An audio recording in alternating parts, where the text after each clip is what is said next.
Atos 17, do verso 1 a 9, a palavra do Senhor nosso Deus diz assim: Tendo passado por Anfípolis e Apolônia, chegaram a Tessalônica, onde havia uma sinagoga de judeus. Paulo, segundo o seu costume, foi procurá-los e por 3 sábados arrazoou com eles acerca das Escrituras, expondo e demonstrando ter sido necessário que o Cristo padecesse e ressurgisse dentre os mortos. E este, dizia ele, é o Cristo Jesus que eu vos anuncio.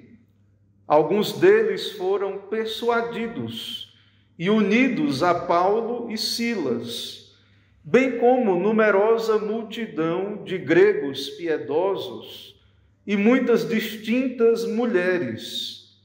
Os judeus, porém, movidos de inveja, trazendo consigo alguns homens maus dentre a malandragem, ajuntando a turba, alvoroçaram a cidade e, assaltando a casa de Jason, procuravam trazê-los para o meio do povo.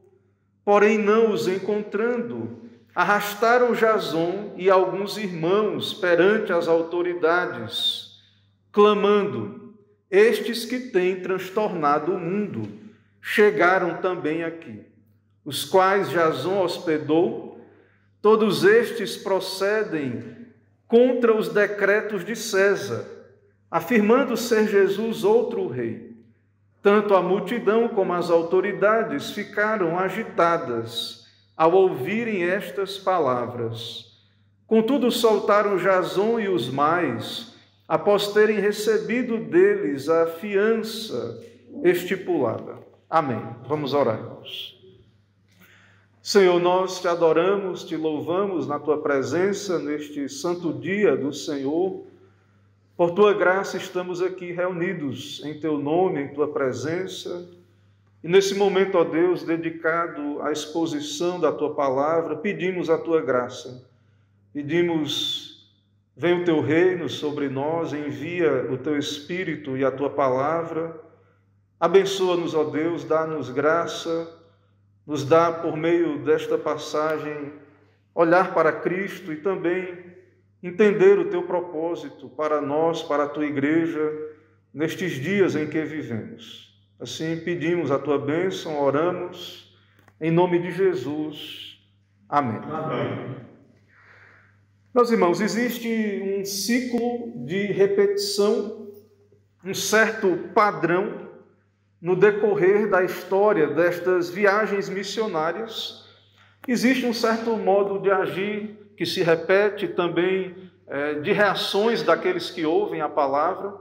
Nós sabemos que o nosso Senhor Jesus Cristo, falando sobre a natureza do reino através das suas parábolas, já havia dito que o reino seria como um semeador, alguém que prega a palavra, e que haveriam solos e haveriam respostas distintas à pregação deste evangelho, o que também vemos através da pregação dos apóstolos e da pregação da igreja em geral, em toda a história.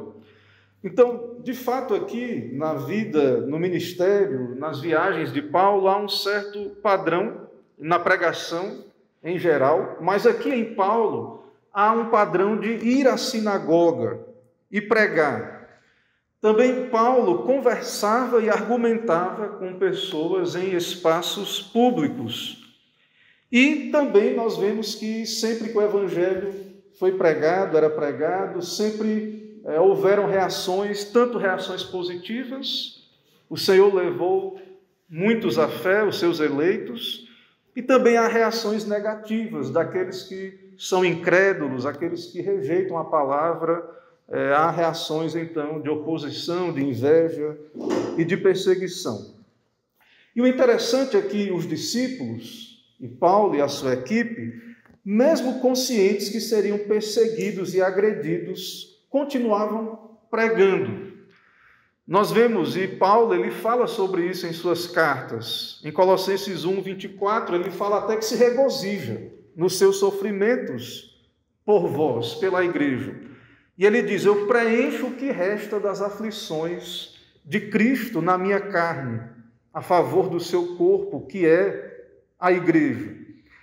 Mas, então, se vemos esse padrão, vem diante de nós os teólogos, os missiólogos, aqueles que estudam as missões, a história da igreja, eles sugerem que há uma estratégia nisso. E vem a nós também essa pergunta: se há um padrão, um modo de agir de Paulo, será que podemos dizer então, e chamar isso de uma estratégia missionária, como muitos o fazem? Então, alguns entendem que sim, e que há uma estratégia e que podemos, como igreja, extrair então desses princípios para nós também aplicarmos hoje essas estratégias. Alguns argumentam dessa maneira. E, de fato, há uma santa ousadia, há um certo proceder, um certo modo de agir que se repete, mas também, como temos visto na vocação de Paulo, há então também o fato de que Paulo e os discípulos de Cristo, eles são guiados pelo Senhor, enquanto simplesmente estão cumprindo a sua tarefa de pregação e de evangelização. Então, há tanto evidências de que há um tipo de plano de Paulo, um tipo de estratégia, como alguns chamam, mas nós não podemos ignorar que, acima de tudo, há uma ação de Deus conduzindo os pregadores. Eram homens guiados por Deus, movidos por uma vocação, por um chamado, para pregar o Evangelho a toda criatura.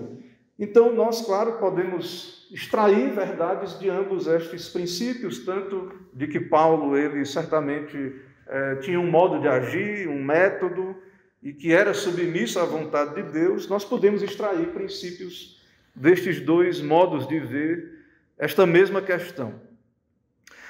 Diante disso, nós iremos caminhar por esse texto a partir do título: A plantação da igreja em Tessalônica, que é, de fato, o que o capítulo 17, do verso 1 a 9, trata, esse primeiro momento em que Paulo esteve ali plantando uma igreja na cidade de Tessalônica.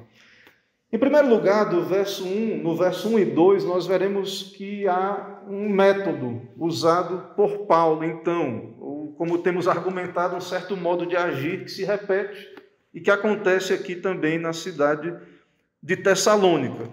Quando falamos desse método, então, é um certo padrão que tem a ver mais com os fatores gerais e externos do trabalho, os fatores que têm a ver com a preparação de Paulo, as suas escolhas com relação ao trabalho.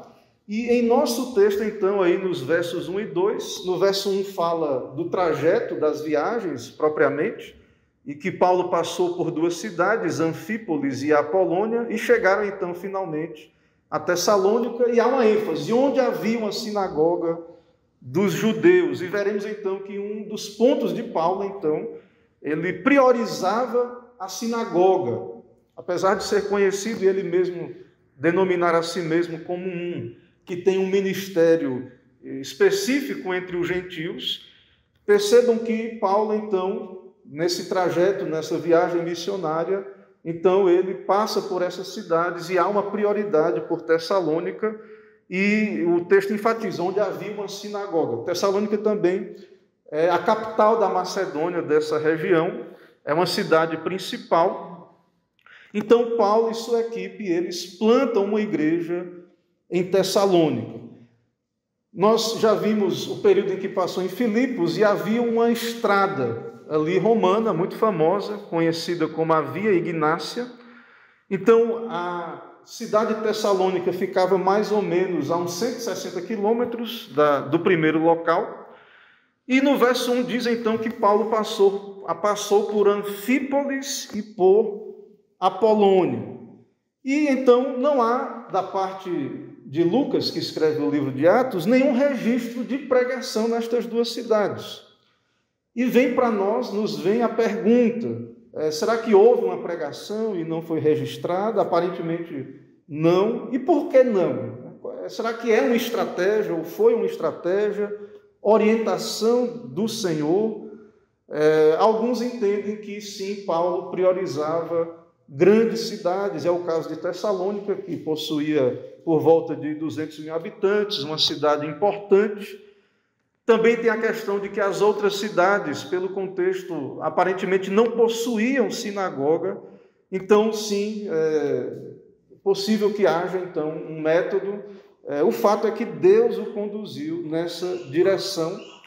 E Paulo, então, quando ele escreve aos Tessalonicenses, em 1 Tessalonicenses 2:2, ele cita a cidade de Tessalônica como a próxima cidade após Filipos. Ele diz lá: havendo primeiro padecido e sido agravado em Filipos, como sabeis, tornamo-nos ousados em nosso Deus para vos falar do Evangelho de Deus. Então, Paulo, ele seguiu para essa cidade de Tessalônica.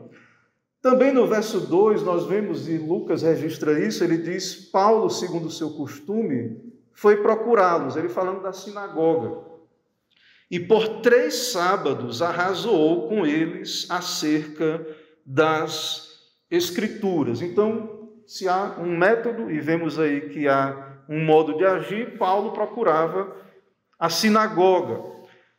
E então, claro, os judeus, há uma ordem bíblica. O próprio Deus, então, ele se revela aos judeus desde o Antigo Testamento, e quando Cristo vem, há uma ênfase, sim, primeiro ao judeu e também ao grego. Então, há uma ordem bíblica estabelecida pelo Senhor em sua revelação. Cristo também age dessa maneira. Inclusive, quando dá a grande comissão, a ordem é Jerusalém, Samaria e até os confins da terra. Então, nós vemos que o apóstolo Paulo também seguia essa ordem. Então, ele prega aos judeus. Alguns judeus creem, não muitos, mas alguns judeus creem aqui em Tessalônica. E, de fato, não há motivo para que algum judeu se queixe de que estão sendo preteridos na pregação. Eles, então, recebem uma prioridade de Paulo, e até porque também havia uma porta aberta na sinagoga, pelo fato de que os judeus possuíam a escritura do Antigo Testamento, o cânon do Antigo Testamento, que é o texto que Paulo prega, é a palavra de Deus, que os judeus possuíam, e então é uma porta muito grande pregar já para aqueles que conheciam as escrituras, e a sinagoga então era um lugar adequado à pregação da palavra, e Paulo aproveitava disso também, como veremos mais na frente, para, a partir das Escrituras, apontar para Cristo, pregar de modo cristocêntrico o Antigo Testamento e também a mensagem do Evangelho do Novo Testamento, a mensagem de Cristo. Então, há uma ênfase na pregação cristocêntrica que veremos, e há então uma ênfase ali na sinagoga. Em primeiro lugar, Paulo usava desse método. E então, claro, não deixava de pregar aos gentios, tanto na sinagoga, aqueles que estavam ali, quanto também nas cidades. Então, a sinagoga tinha prioridade nesse esforço de Paulo quando chegava numa cidade que possuía sinagoga. Não foi o caso de Filipos, como vimos. Em segundo lugar, irmãos, nós vemos também a pregação cristocêntrica, que está no verso 3. Então, claro que a vocação apostólica, a vocação da igreja é pregar o Evangelho, essa é a vocação, essa é a grande comissão da igreja, e nós vemos aí como era a natureza, qual era a natureza dessa pregação de Paulo. Verso 3, expondo e demonstrando ter sido necessário que o Cristo padecesse e ressurgisse dentre os mortos, e este, dizia ele, é o Cristo Jesus que eu vos anuncio. Esse é o trabalho propriamente que Paulo realiza, é a vocação de Paulo. Então, se há um método, escolher a sinagoga ou cidades específicas, isso tem a ver com o contexto geral do ministério, mas de fato aqui a pregação está no centro, no cerne do que é a tarefa missionária, porque afinal a fé vem pela pregação, e a pregação pela palavra de Cristo. E como vimos no versículo anterior, Paulo, foi à sinagoga e o texto diz que ele, por 3 sábados, arrazoou com eles acerca das Escrituras. Então, o texto é as Escrituras, o texto dessa pregação são as Escrituras, e o que Paulo fazia era, como Cristo também fez, e é modelo para Paulo, a partir das Escrituras, então, Paulo apontava para Jesus. E isso é muito interessante, porque Jesus, o Rei, o Salvador, o nosso Senhor e Deus, o nosso Redentor, o Messias que se revela nas Escrituras, como nós sabemos, a paixão de Cristo, a sua vida, a sua morte, a sua ressurreição, foi de fato uma quebra de expectativa muito grande para os judeus. A cruz, de fato, se tornou um escândalo para os judeus. Não era o Messias que os judeus queriam, não era o Messias que eles esperavam, um rei como um rei davídico poderoso, queria restaurar um reino político terreno, mas então Paulo, a partir das Escrituras, dos profetas, dos textos bíblicos, pregava e apontava ali na sinagoga para aqueles judeus que o Messias venceria por meio da morte, que o seu reino não é deste mundo. E então, diferente do que serão acusados aqui nesta cidade, de causar tumulto, ir contra César, o reino de Cristo é um reino espiritual, está dentro de nós, a sua pregação chama pecadores ao arrependimento e à fé. Então, Paulo, ele simplesmente ia para as Escrituras, para todas as profecias, as predições sobre o servo sofredor, como Isaías 53 e outros textos, e dizia: esse Jesus de Nazaré, o Galileu, esse Jesus que viveu aqui entre nós, morreu e ressuscitou, ele é o Messias, ele é o Salvador. E isso é muito interessante porque as profecias predisseram com muita exatidão os sofrimentos de Cristo. Algo que é impossível aos homens prever qualquer evento. De fato, é extraordinário. E Paulo, então, e claro, os pregadores, podem ir às Escrituras e os homens se considerarem a sério o que os profetas dizem, todas as profecias sobre a paixão do nosso Redentor, o seu sofrimento. De fato, esse é um argumento invencível, insuperável, da autenticidade de Cristo, do Evangelho. E Paulo, então, ele argumentava a partir das Escrituras. E de modo, claro, muito próprio, como um judeu conhecedor das Escrituras. E essa pregação, irmãos, ela causa, claro, pela ação de Deus, Deus converte pecadores por meio dessa pregação, mas, ao mesmo tempo, causa também muito alvoroço e tumulto, conforme veremos aí nesta cidade. Mas esse modo de agir de Paulo, então, é o que ele aprendeu de Cristo. Ali no caminho de Emaús, o Senhor Jesus Cristo, lembrem, ele disse ali aos discípulos: honestos e tardos de coração para crer tudo o que os profetas disseram. Porventura não convinha que o Cristo padecesse e entrasse na sua glória? Então Jesus constantemente falou disso, antes da sua morte e ressurreição, falou da sua paixão, que seria traído, rejeitado e morto, e após ressuscitar, o Senhor também, a partir das Escrituras, anunciou que estava escrito que o Cristo haveria de padecer e ressuscitar ao 3º dia, e que em seu nome se pregasse arrependimento para a remissão de pecados a todas as nações. Então não há outro que virá. O Messias que haveria de vir já veio. É o que Paulo está pregando e argumentando. Então, no trabalho missionário, na plantação desta igreja em Tessalônica, esta é a função dos pregadores, é isso que Paulo, como apóstolo, fez. E também podemos, então, extrair esse princípio. Os ministros de Cristo, então, devem anunciar Cristo. Então, esse é o tema principal da nossa pregação, das nossas conversas. Nós devemos falar de Cristo, tornar Cristo conhecido, anunciar Cristo e pregar, então, o seu Evangelho E o Senhor então operará nos seus eleitos, irá chamar aqueles que ele determinou para si mesmo. Então, temos aí a pregação cristocêntrica em segundo lugar. E nós veremos então, a partir do verso 4 até o verso 9, o efeito dessa pregação, ou o resultado, o efeito dessa pregação.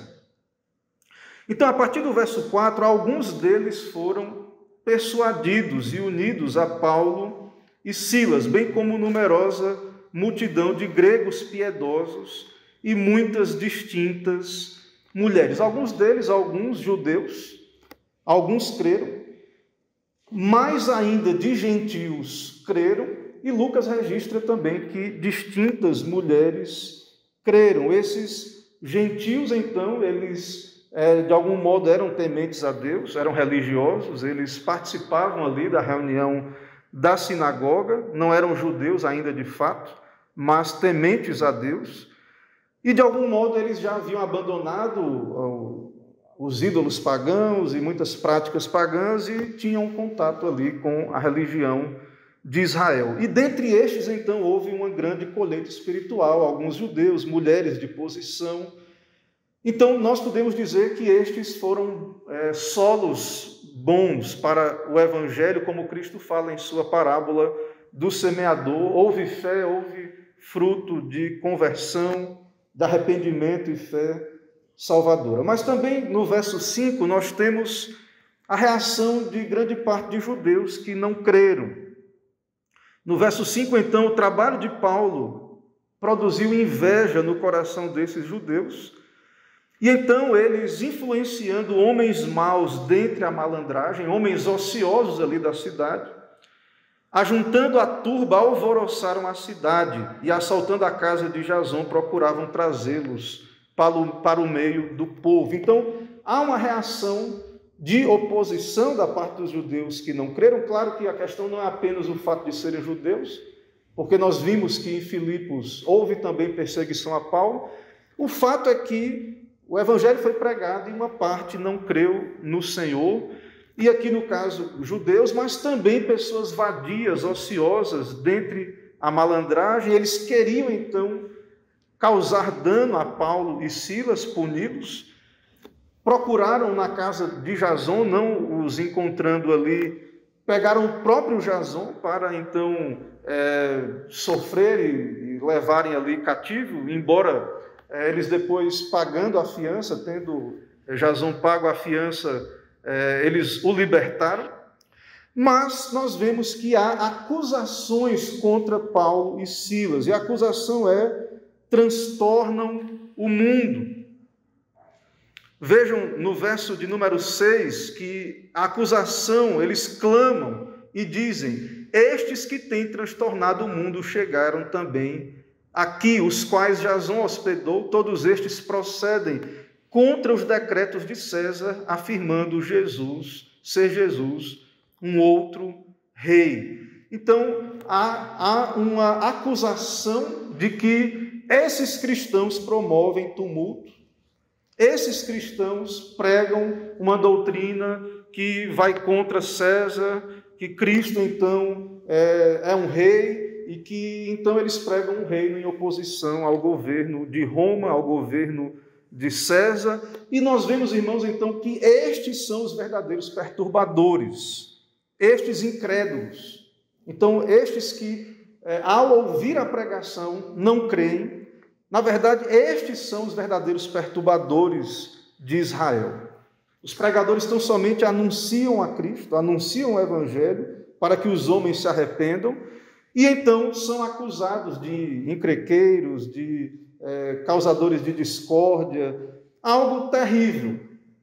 Porque, como vemos no Evangelho, na pregação de Cristo, Cristo de fato anunciou o reino, mas o reino de Cristo é um reino de fato espiritual a princípio, embora sim na consumação será um reino que ocupará essa terra restaurada e será o reino eterno, mas de fato o reino de Cristo é um reino então que anuncia o perdão de pecados por meio do arrependimento e da fé.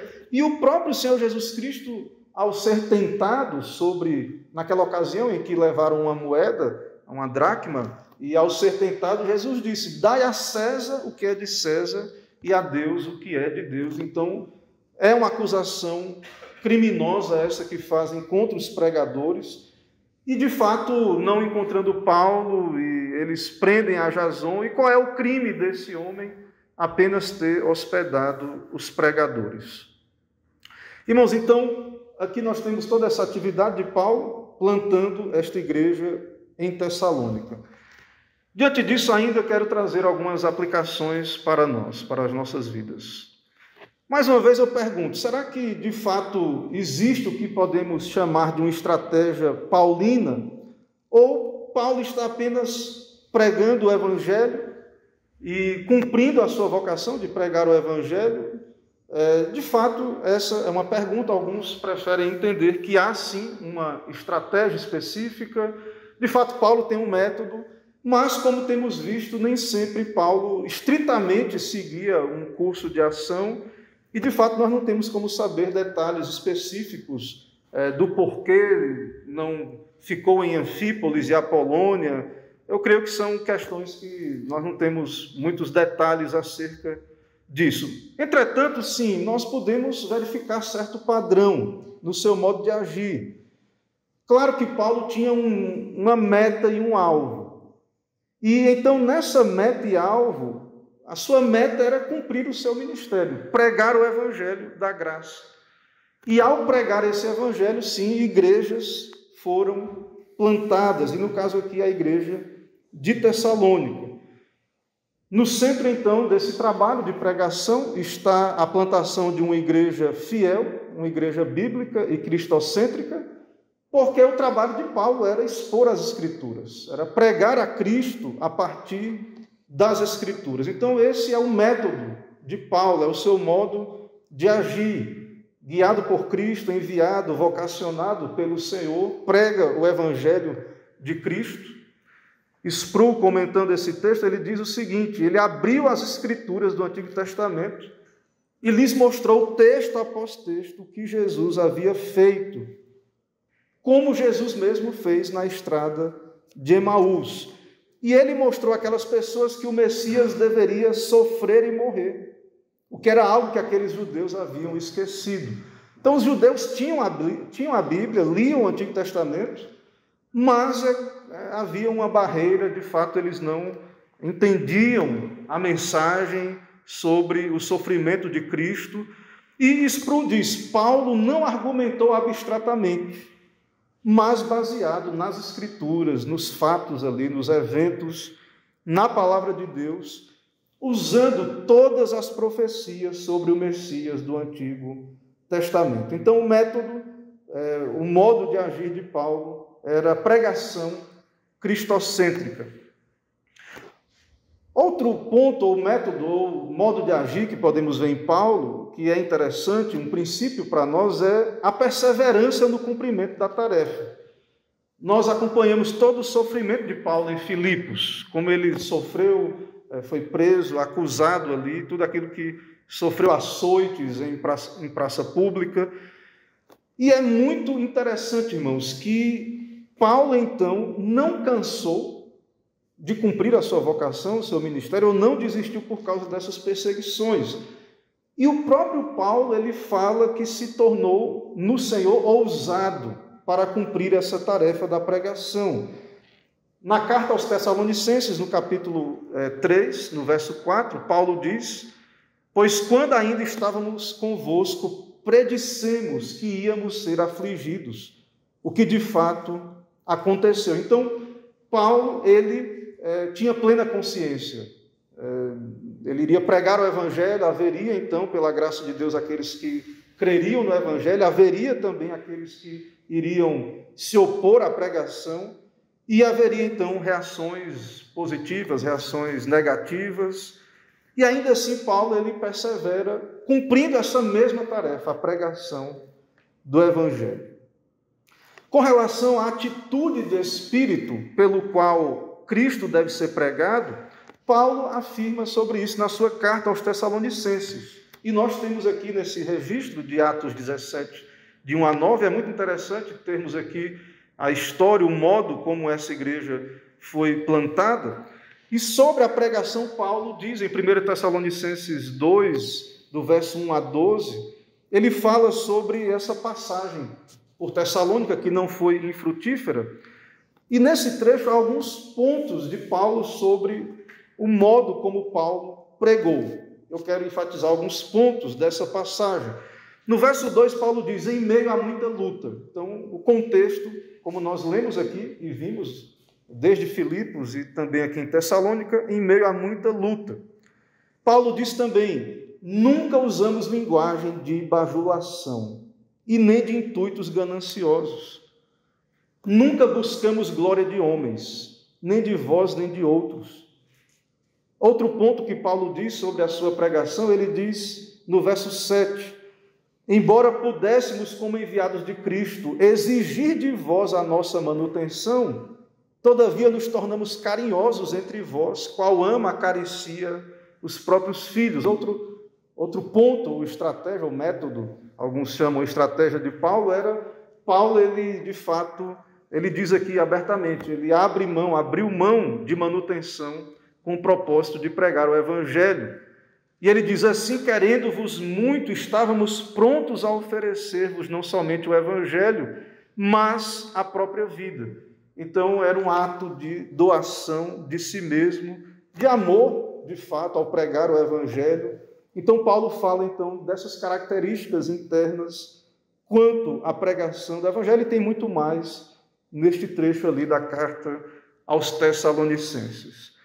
E, por fim, irmãos, nós, então, diante de tudo isso que vimos, devemos aceitar que haverá uma resposta positiva e uma negativa. Cristo já falou sobre isso nas suas parábolas do reino, especialmente na parábola do semeador. E nós temos, então, no Novo Testamento e no livro de Atos, além do que Cristo já disse na parábola do semeador, o exemplo apostólico. No livro de Atos nós temos, então, de modo repetitivo, esse ciclo de reações ao ministério de pregação, e nós não devemos esperar que isso será diferente também nos nossos dias, ao pregar a lei, ao pregar o Evangelho, ao anunciar especialmente Cristo, nós devemos saber, sim, Deus irá atrair aqueles que serão convertidos, quebrantados e levados a Cristo pela obra do Espírito, e também sabemos que haverão aqueles que serão tomados de incredulidade e rejeitarão finalmente a mensagem do Evangelho. Isso não deve nos levar a surpresa alguma. Nós devemos crer no Senhor, saber que Deus, o Senhor, está cumprindo o seu plano através da pregação. Que o Senhor, então, nos ajude, que possamos, como igreja, cumprir a nossa vocação, guiados por Ele, observando os princípios, sim, métodos e princípios que vemos nas Escrituras, sabendo que o Senhor haverá de cumprir todo o seu propósito. Que o Senhor nos abençoe. Amém.